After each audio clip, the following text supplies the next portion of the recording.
need closure. I'm afraid to get too deep in my feelings, but come closer, 'cause maybe I want it to be that way. Welcome back. Episode 4, Closure, Part 2, Mix Breakdown. No intros. We're gonna dive right in. So we just did the vocals. We took a lot of time on the vocals. So it's going to be more quickly this time. I hope. Nah, I'm giving you all the gems, but we'll just try to keep this as fast as possible without skipping anything. So let's start. Drums or instruments? Drums or instruments? Let's start with the drums. We want drums. Come on, we want drums. Drums.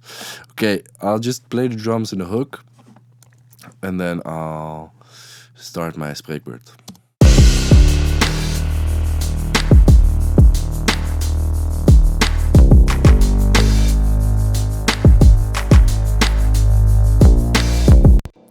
All right, so one thing that sticks out for me is the bass. The bass goes from left to right, right to left, left to right, right to left.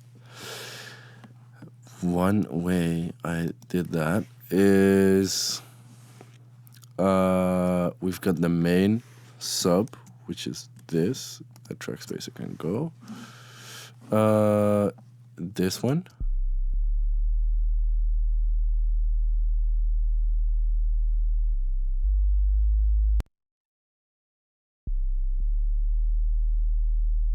Oh, was it? It was playing already. Never do rehearsed jokes. Never do rehearsed jokes. You can't hear the, you can't hear the sub bass. Yeah. So what I did, it's pretty important that we can hear the sub bass. So I put on a decap, punished it on number 9, and then on a T setting. So let's see how that works. It's a T for Thomas. Only I can use this setting. You can't use this setting.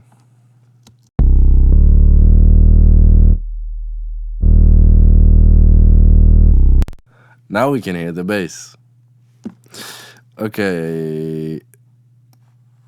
Now I'm pretty sure we're gonna hear that on small systems and AirBuds. That's a dog.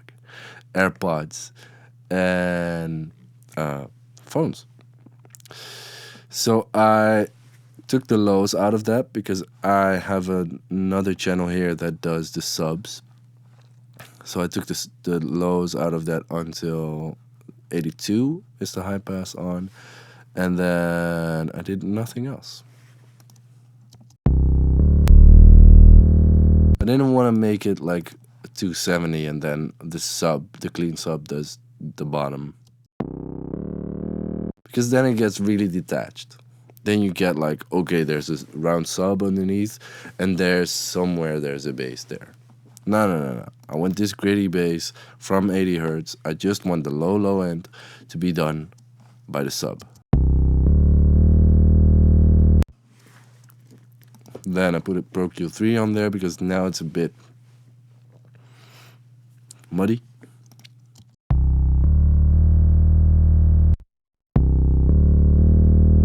So actually, character-wise, I like it more without the Pro Q3, but I know in the mix later on, I don't have that much space there. So I need to be really nitpicking what can live in that space. I shouldn't have drank that Coke before I started. I'm sorry, guys, that's gross. H3000 after that, because I want this to have the width as well. Because I love just having the bass with width.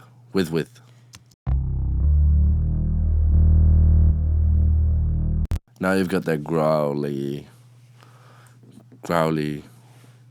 bass sound on the sides, and then we can jump over to the lower part. So this has a dip there for the kick. Is one of the ways I'm going to get the kick, give the kick enough space. And then there's a D gap on there to give it some overtone, so it connects to the other one. Because on this sound, the wide sound, we don't really have that sound in the middle, so we still need some of those overtones in there. I could have also gotten this dial down a bit, so the mix is a bit less and it's a bit more focused in the mids. I didn't want to do that. I wanted to get this there. So now together, notice there's also a track spacer, but I'll get to that.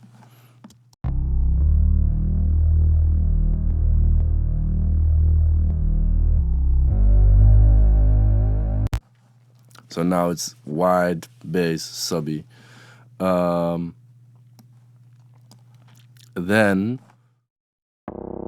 yeah, Jurgen, who produced this,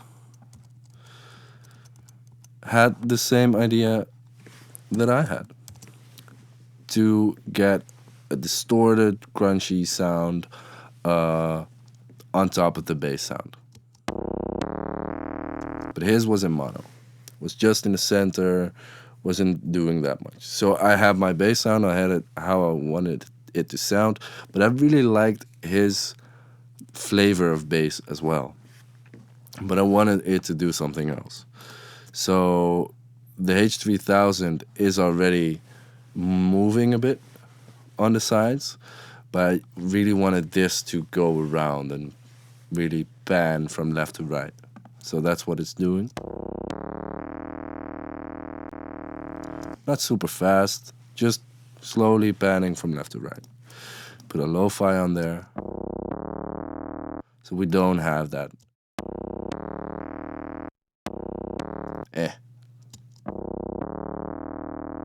so we don't have those spatty things, and we don't need that top end on this. And then a plate, because why not? Because now it extends and it sort of throws a delay to the side, a reverb to the sides, and it extends that side movement even further. I really liked that together.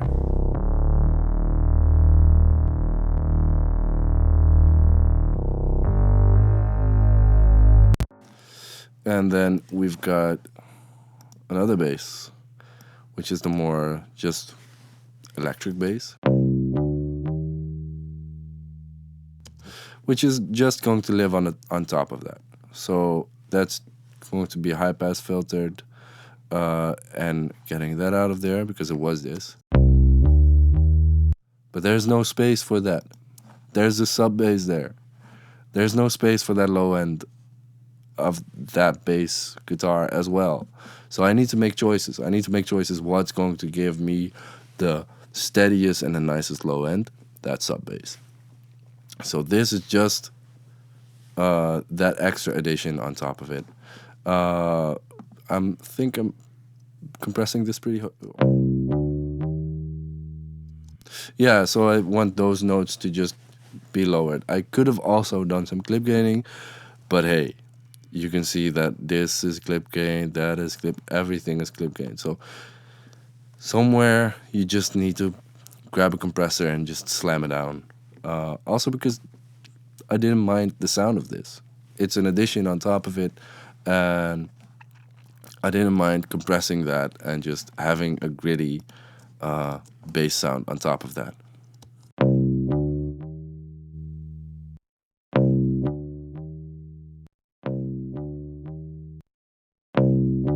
See if we can gain stage that better for now.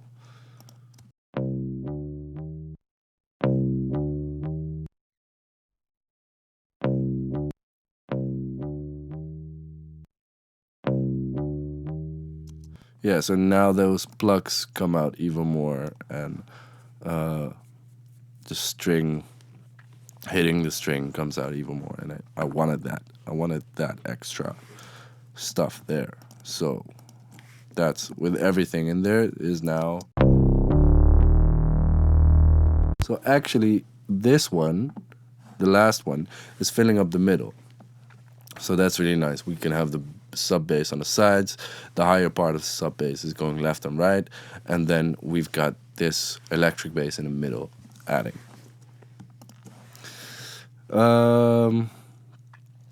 Then we need to, of course, make space for the kick. So what do? We use things like track spacer, of course. I need I'll just stick to the drums. So that's doing something, but it wasn't doing enough. So everybody know how track spacer works. You get the sidechain kick from there, and it sends the sidechain to track spacer, and then it ducks it. It analyzes the frequencies that are coming in. So blue is the frequencies of the kick that are coming in, and white is what's being ducked in the bass sound that's giving space for the kick.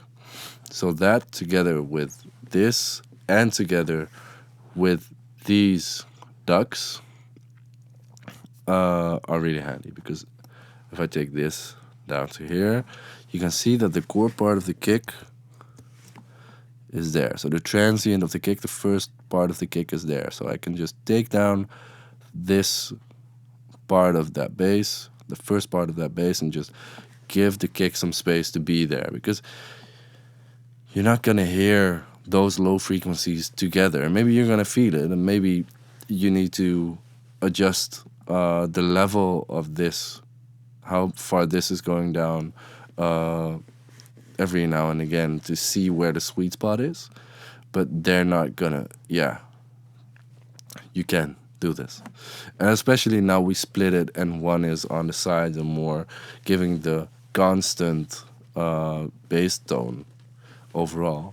You can do that, because now because you have the bass constant on the sides and a constant level of bass coming in, the kick ducking the sub bass isn't going to be that distracting. But if you have the entire bass ducking when the kick hits, that could be a lot more distracting. Let's see there.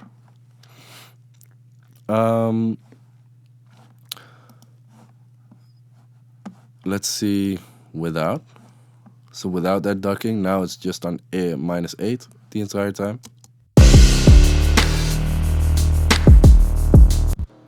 Now with ducking. So it's not that it doesn't leave any space for the kick when there's no ducking going on. It's just that I needed some extra room for that kick. I needed some extra getting out of the way of that kick, so that kick could go in a little lower, because if you give that kick more space, you can take it down a bit more, and it still occupies enough room to be punchy, and you can take down the limiter and you can get louder. And then you can get to -9.876 loves. Well, 6 is a bit much, but yeah. Kick processing, because I know you all want to see that. That was how I got it. This is the EQ I applied. So what do these do? I high pass it because the sub is already underneath there, and this is just gonna eat up some headroom. Always check if you can actually high pass this high, but it helps.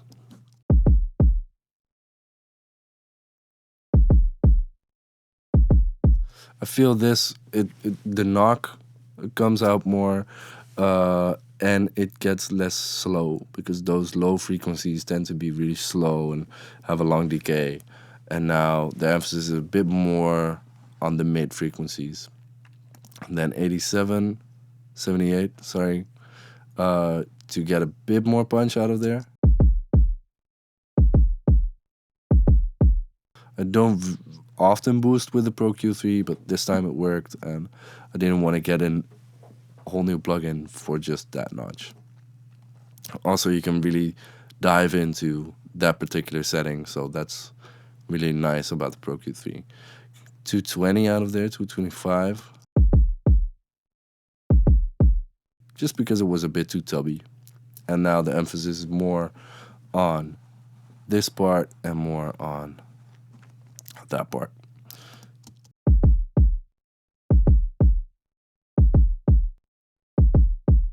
Bit boxiness. Talk, talk, talk.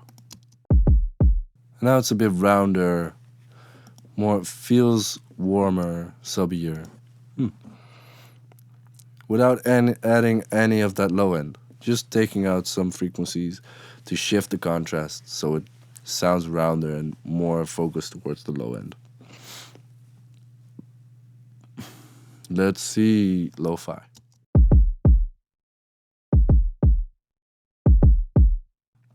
Just getting that distortion in there, getting more focus on those high mids to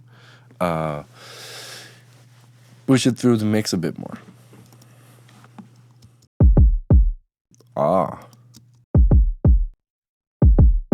There's the SSL compressor. Sometimes on kicks it's either DBX160 or SSL compressor. Yeah. Now definitely SSL compressor. It's also because the SSL compressor does kind of the same thing as the lo-fi, where you can't really gain stage the compressor itself. You can gain stage the entire plugin, of course, but not the compressor itself. So it has automatic makeup gain, so it's always gonna sound louder, so it's always gonna sound better. Did a bit of a notch on 1.6. It's just finding where it is and driving the desk. That's something I do on the real desk as well. Just driving the line gains to get that extra saturation out of there, extra punch out of there. Adds a lot. And I also added a gate on there because I felt it was too long. The kick decay was too long, so I just needed that to interact with each other and just get out of that gate, get the transient in there, then the transient goes over the threshold, it gets ducked down, then the decay of the kick happens, and then the gate takes that decay back again. So you get more of a... It's really just transient shaping that kick with the compressor, expander, gate. Well, it's an expander this time. Compressor, expander combo. Then some more transient shaping with a transient designer.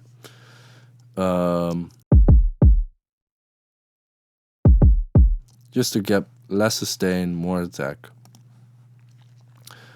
And then the goodies. I'll just do the trap snare. Or is it the trap snare that's... Yeah, the trap snare is in the hook. And then I'll go over the parallel.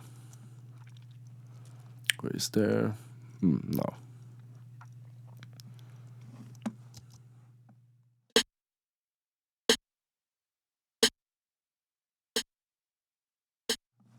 So that's just getting rid of that nastiness.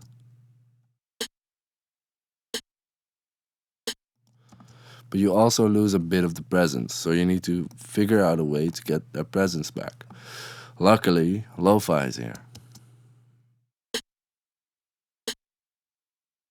So that beefs it up on the bottom, mids, low mids, not really the low end, but the low mids beefs it up a bit, and the snare can get higher in the mix without those harsh frequencies on the top end being too overwhelming. Then a BF76, which I never use, but apparently it worked on this one.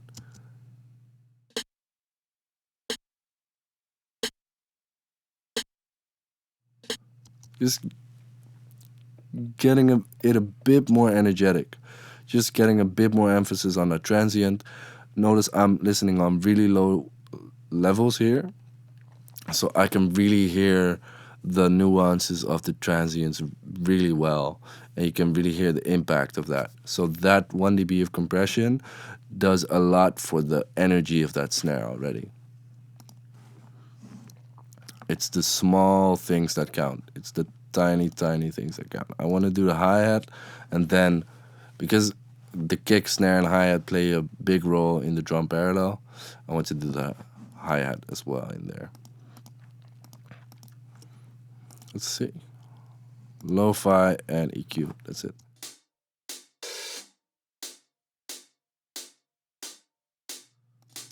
Yeah, that's just taste. My bad taste.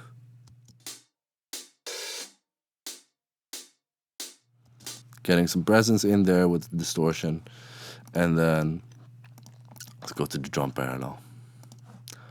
Let's put all drums on there. Let's loop this part, and then we'll check the drum parallel. What is it doing?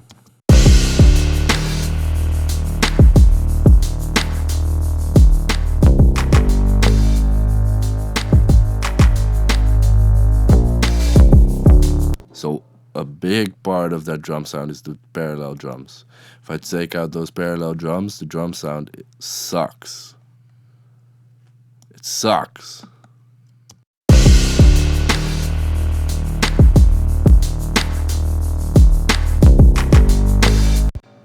So that's just tucking that energy in there. A bit of a faster attack, 3, and then not a really slow release. I really wanted that to get rid of that compression, because I didn't want to keep it down there and still be compressing when the next kick hits, and then let me demonstrate. Let's see if we can hear it enough with it being on this low level.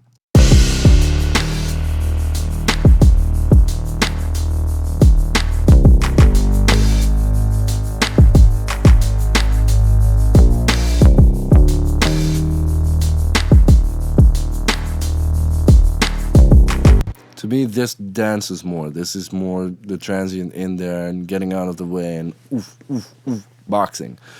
The other one is just, I gave you one punch and now my arm is still there. I need to punch again. I need to punch again. It's not working. It's making it slow, not present, not fast and playful. Sometimes I take out the mids, the mid part on the high frequencies, just to get more clarity for the vocal.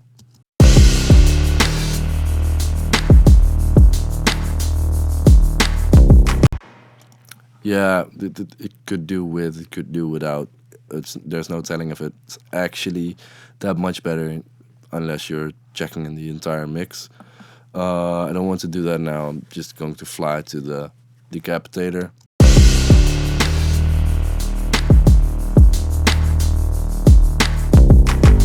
So that's that E channel, the EMI channel, that gives that low bump and the high bump, and it just drives it up. It gets rid of those transients in the saturation stage, and it just beefs it up, and I love it. Decap, sound toys. Let's talk. We need to make a plugin together. And then my other gem on the drum bus is drum saturation, which is a Culture Vulture. The decap is based on the Culture Vulture. This is actually the T setting, and that's the P setting. Only they have 2 P settings, and they have a bias. And the bias is really nice in this case. You can really change the tone of everything. This is on 4 now. Let's see if we change the bias.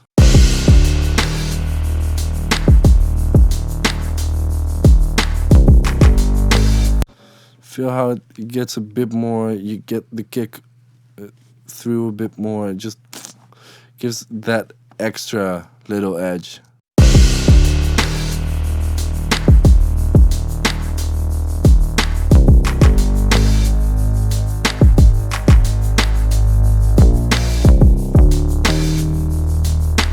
Okay, it's a bit too low to really make up what that's doing.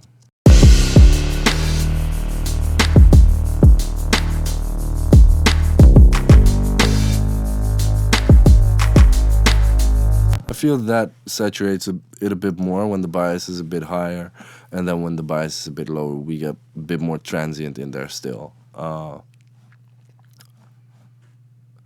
And then let's quickly go over these 3 settings because I feel like it.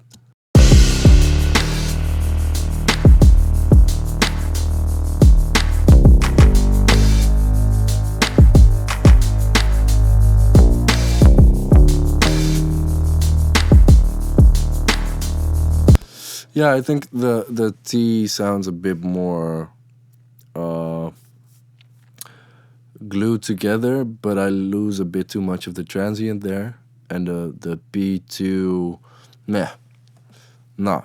Of the Ps, I like the P1 better.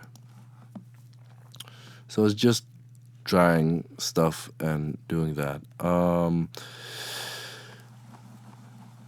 This is also small that there's not that much happening here that is really interesting to show you. The only interesting thing is that like the things like the real hat and the shaker, I send them to the drum parallel as well.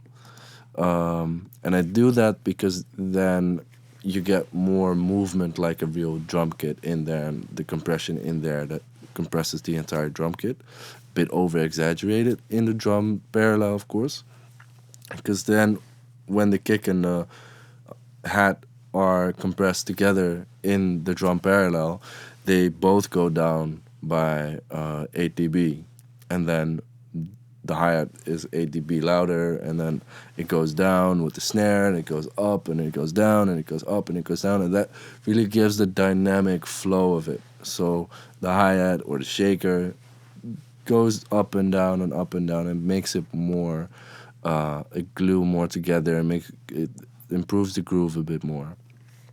So I really like doing that. Then I've got an SSL compressor on there.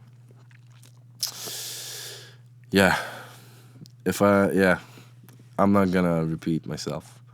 I wish I could have had this compressor in there, but this guy does a great job as well.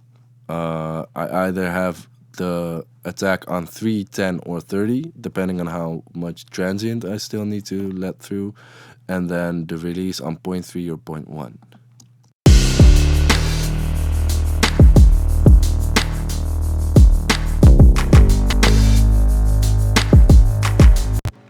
This brings it all up. Emphasizes the groove. That's what I need from it.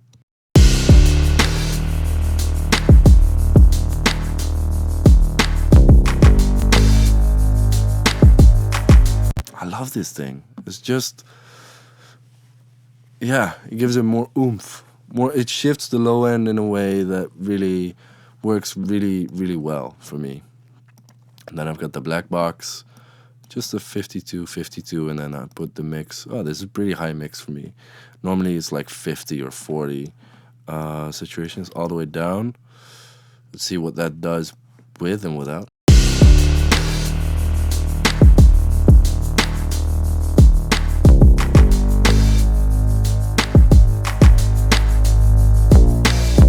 Just an extra edge on there.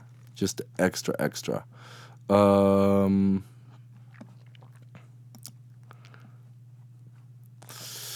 There was drums. I'm gonna leave drums at that. How far in are we?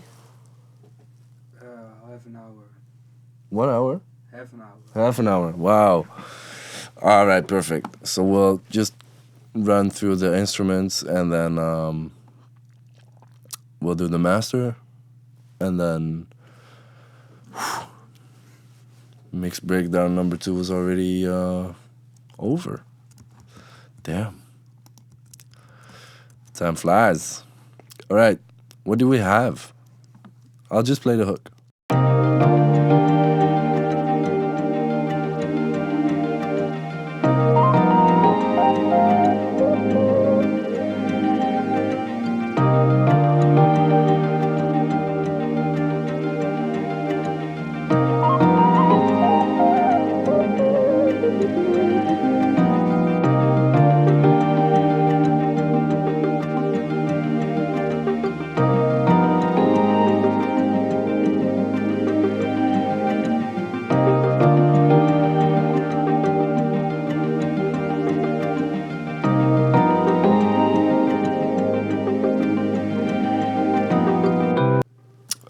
All right, so the Rhodes is the main instrument in this song. The Rhodes and the Rhodes, oh, the top part of the Rhodes.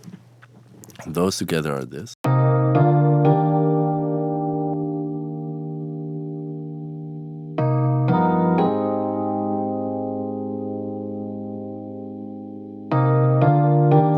So they're allowed to take up the most space. They're not taking up that much space right now. They're, yeah. It's not like there's super big low end on there or anything.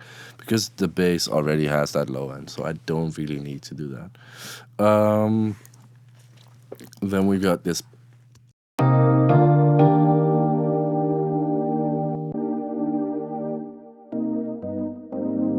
bad on there.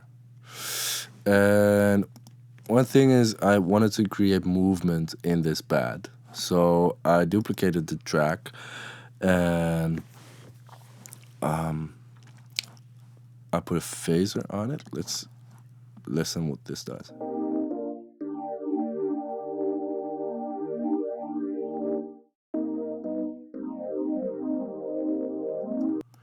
Yeah, I put a phaser on it together with a bandman, just like on the ahs in the outro or in the last hook.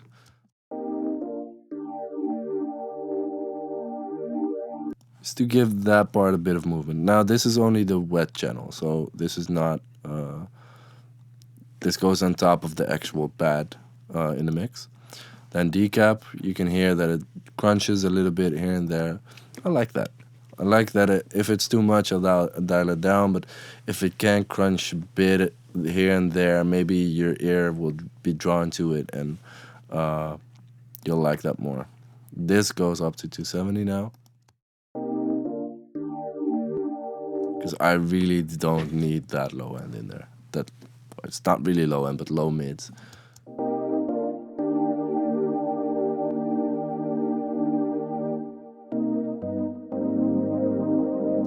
Just creating some movement in that hook, making it feel wider, making it feel like it's going somewhere, especially with that bass that's going from left to right as well. Just making it less static and yeah, not going crazy, just doing some extra stuff. Yeah, that's just distortion and saturation, and then I took a chunk of the mids, the mid of the mid side, out of the low mids. Because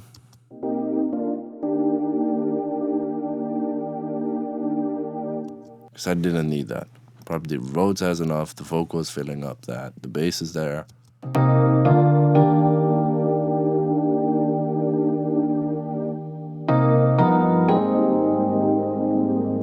Yeah, I feel there's too much info already with these three sources if I leave that in. The Rhodes high also.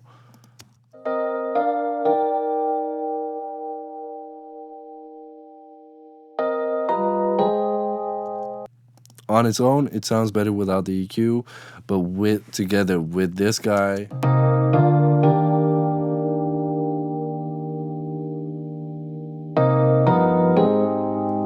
doesn't need it.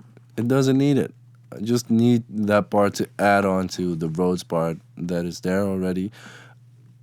I don't need all that energy everywhere all the time because it's just gonna clutter my mix and get in the way of everything.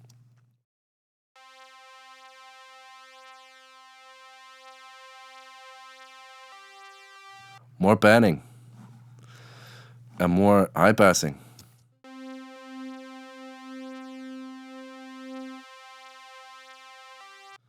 Again, I don't need that low mids. I don't need them. They just clutter my mix. Need to get them out of the way, and this, let's see what this is like. Yeah, so that was just static, slightly to the right. Nuh-uh. I need more space. Give me more space. So that also helps with the movement of the entire mix of the hook. I just need that to move and just be there. Maybe you're gonna hear it, maybe you're not gonna hear it, maybe you'll only hear it when it's all the way to the sides. It doesn't matter. It's the movement and the feel that contributes to that counts. What's this?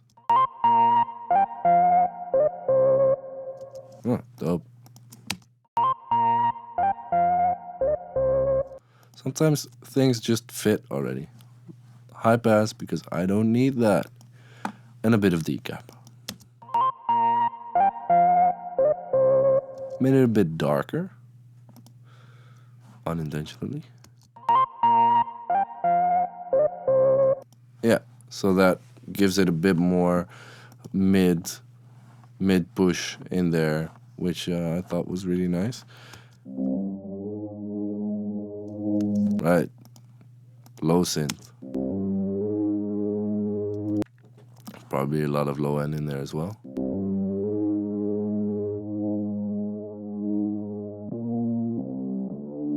I didn't need that. And then when you do the low pass, high pass, then you start to notice that the contrast shifts. So then this 400 apparently became too much. I needed some clarity. Lo-fi. This essentially acts as a low pass filter as well, because now everything above 4 kilohertz is just not registered at all. And the distortion and saturation just helps beef that up.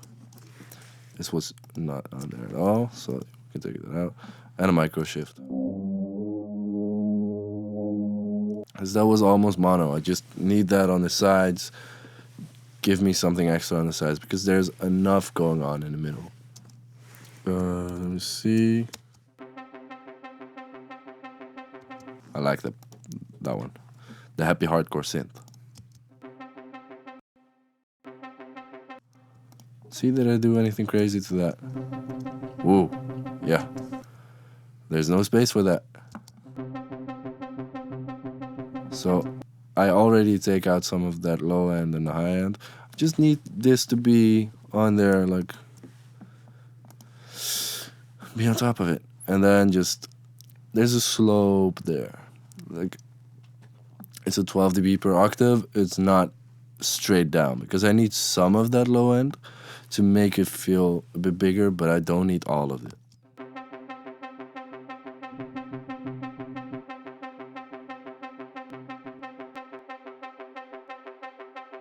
Hear how that just becomes too thin?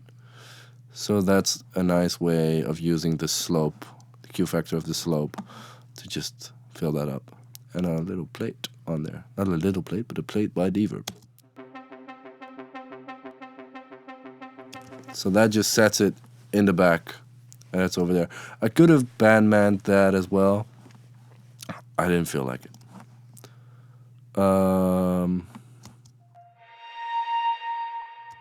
Okay.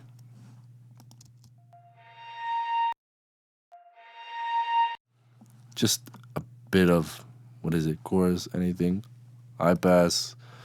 I'm just going to fly over these because I don't do crazy stuff to this. I just make it fit, make it move, make it sit right, add some depth, create some yeah. It's more about movement for instruments than really recreating, reinventing the wheel on how they sound or what they do. It's just creating space, creating movement, creating that wrap around that vocal. Yeah. Let's see if I can find something where I did something that's not low passing, high passing, and low fi, of course. Some reverb there. Oh, that arpeggiated synth is really interesting there. Yeah, so that came to me without reverb, and it felt really weird. I immediately got a sort of, although it's not at all the vibe of the song, I got some Stranger Things vibes, so I wanted to get just a reverb on this.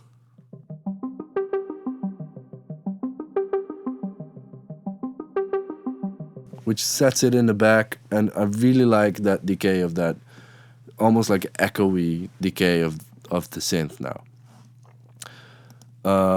So that's just stuff that I really like, that pop in my head, and I'm like, let's go for that. Then we've got a acoustic guitar, and there's 2 layers. There's one layer that's just in the chorus, in the first chorus, or actually the second chorus, and there's one layer added in the third chorus, the last chorus. So they go like this.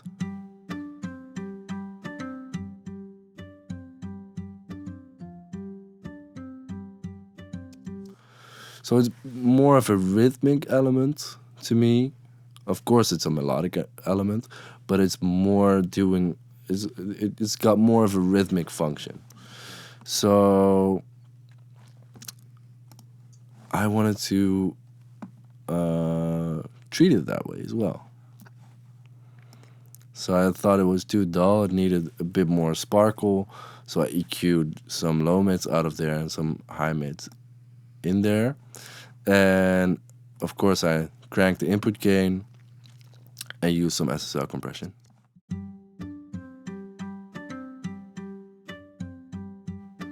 So I really get the high string noise.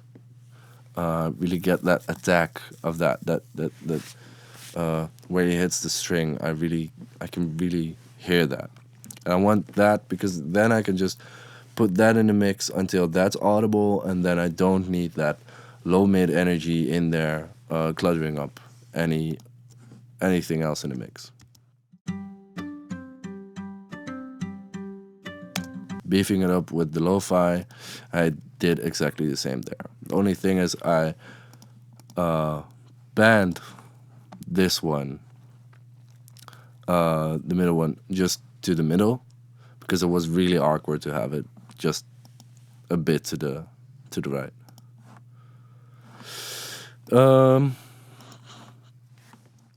I need closure.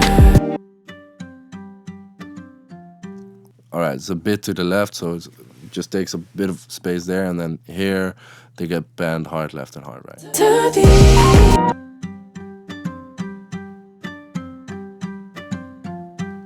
Last but not least, there's a drone here.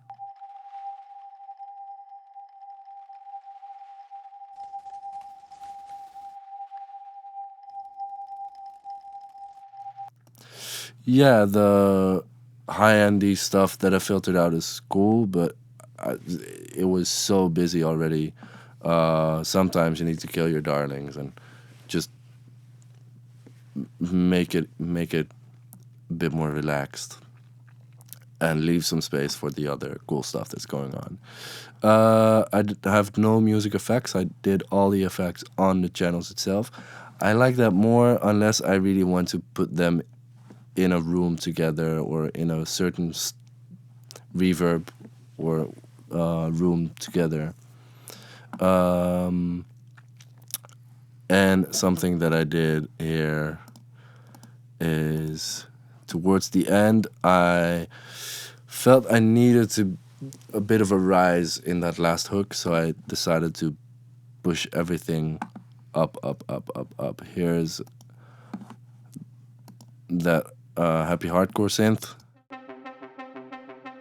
that goes up, that really is much more audible later on in the track, just to create some movement and add to that climax of the last part of the song.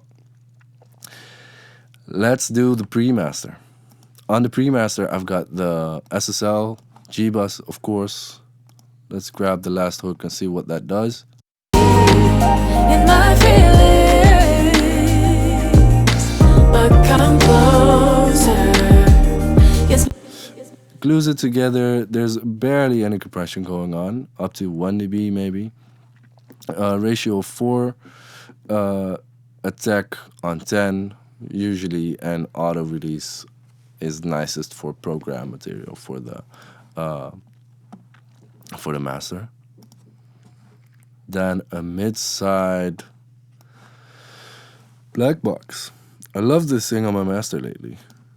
It just really helps with the master. In my feelings, but come closer. Yes, maybe I want it to be that way. It's a big difference. It's really nice that you can put it in MS mode. Now you can really dial in where you want it. So I needed more pentode on the mid channel, and the sides get more triode, so it gets more. It just gets beefed up a lot. I use this one a lot on my master, even though I got a bug in it. So Plugin Alliance, if you're watching, my settings always reset to 0. I don't know why, but it happens. If you know the fix, let me know. In my feelings, but come closer. I either send it with or without this to mastering, because some mastering engineers I work with have the hardware version. So if they can do a better job at that, then they can do that. Then the soft clipper. From this point, this doesn't go to my client mastering engineer. This is just for the client, just for them to hear how it would sound when it's mastered. So I just want to shave off some of those peaks before it hits my limiter. In my feelings, but come closer. You take down the clip. That's actually the threshold where it starts clipping, and then you can increase the soft clip saturator a bit so you can get more saturation in there. And then the limiter, the XL knob is cool. Play around with that and make sure the output of your limiter is on minus 0.3. If you don't want those overs to actually go over 0, because then you start clipping all over again. It is not necessarily a good thing to be boosting 13 dB, but sometimes you just gain stage too low and you stay there, and I feel it's better to just get that gain on the end than to push all of your faders up. Sometimes that happens. It would be nicer if you could just be somewhere around 6 or 8, so when you take it off, you have 6 dB of headroom for your mastering engineer. But sometimes this happens. Yeah, you've already mixed it, so just pushing up all the individual levels would just fuck too much up. You could push up the master buses, those 3, that could work. Then at least it hits this bus with a bit more level. But it's fine like this. Then I've got the adapter, so we can see what the demo was when I got it. and what I made of it. So let's listen to the demo, last hook, and then halfway in, I'll switch to my mix. in my feelings, but come closer.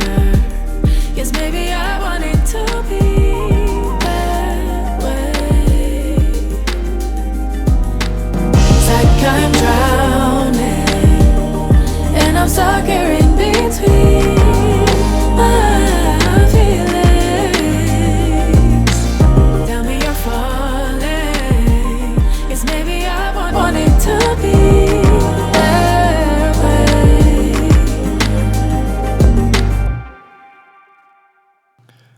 All right. That was episode 4 of my mix breakdown series. Thanks for watching. This was a pleasure. I hope to see you all on the next one, because I'm pretty sure if this doesn't do too bad, I'm gonna make another one. So let me know if you want me to make another one. Comment down below if you would like that, and then I'll probably do it. But hey, it's nice if you could comment, if you could like, if you could subscribe. Everything helps to support me in making these videos and enabling me to get this knowledge to you. Thanks, Dafne, for letting me use your song. And I'll see you all on the next one. All right. Later, guys. In my feelings, but come close.